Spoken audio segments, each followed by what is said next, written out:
மன்னர் ஒருவரின் மகன் குருகுலத்தில் கல்வி கற்று வந்தான்.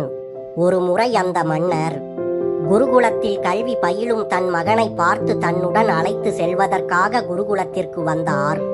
குருகுலத்திற்கு வந்த மன்னரை பார்த்த அந்த குருகுலத்தின் குரு இளவரசரை அழைத்தார்.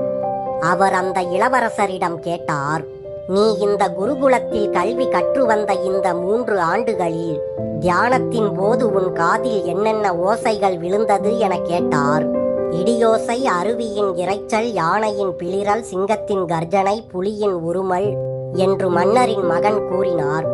இளவரசர் கூறியதை கேட்ட குரு அரசரிடம், நீங்கள் இளவரசரை அழைத்து செல்ல இன்னும் 3 ஆண்டுகள் கழித்து வாருங்கள் என்றார்.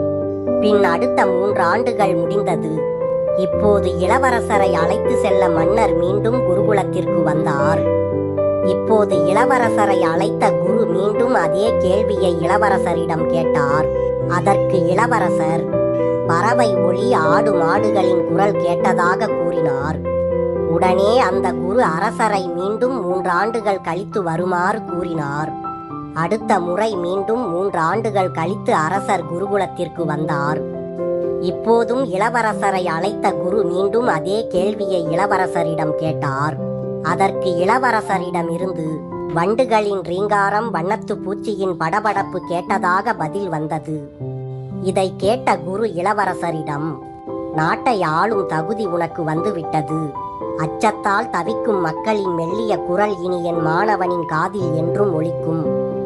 இப்போது நீங்கள் இவனை அழைத்து போகலாம் என்று அரசருக்கு விடை கொடுத்தார் அந்த குரு.